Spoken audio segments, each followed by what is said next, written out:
muraho neza ikaze mu makuru atugezeho nonaha.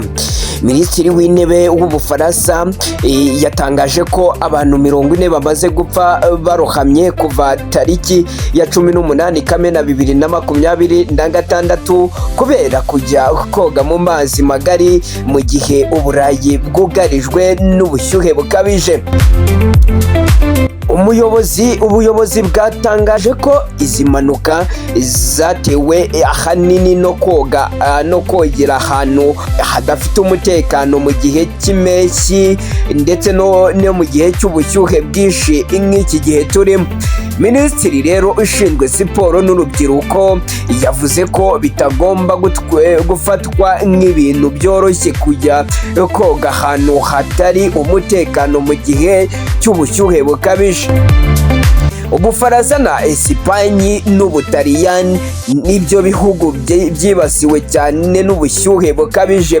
Mu Bufaransa hagezweho ubushyuhe bukabije muri Kamena 2026. Muri Esipanye ubushyuhe bwarenze dogere 40 n'uduce twinshi dutandukanye, aho serivisi y'iteganyagihe yatangaje ko ibi ari ibimenyetso by'uko impanuka ziba bitewe n'iki kibazo, kandi izi mpanuka ziri kuba zituma ubushyuhe bukomeza kwiyongera cyane uko umwaka ugenda ushira n'undi ukaza. Mu Butaliyani ho ibice by'imijyi 15 yibasiwe n'ubushyuhe bukabije, bisobanuye ko ubushyuhe buri ku rwego rushobora guteza ingaruka ku buzima bw'abantu. Mu Budage abantu benshi nabo bamaze kurohama mu gihe ubushyuhe bukomeje kwiyongera bwageze kuri dogere 40 mu duce twinshi. Mu Butaliyani leta yashyizeho ingamba nshya zo kurinda abakozi bakorera hanze nk'abahinzi n'abubatsi kugira ngo badakora mu masaha y'ubushyuhe bakisanga nabo bagiye kwiroha mu mazi maze bakarohama.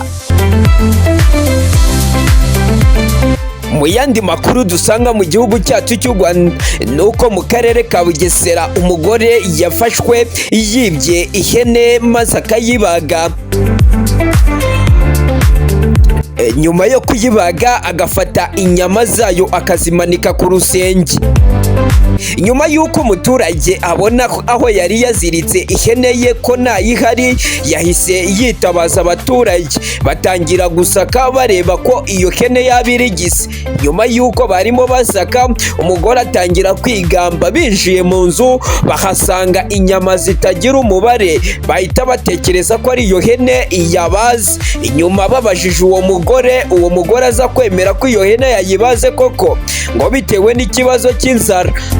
Abaturage bahise batabaza inzego z'umutekano, umugore ahita ajyanwa ku biro by'akagari naho arahava, bahita bamujyana mu bugenzacyaha RIB, ubu akaba yafunzwe.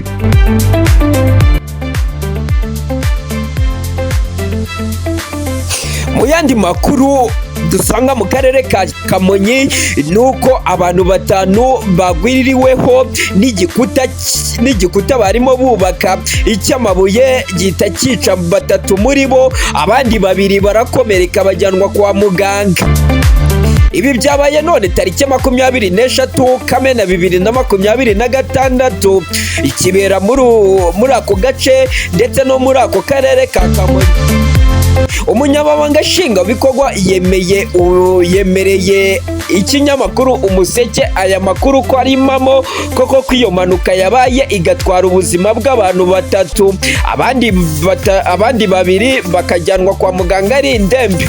Iyi ni Hatiraba TV, kanda subscribe utazacikwa n'amakuru akurikira. Nge ni Desire n'umugabo, ndagushimiye.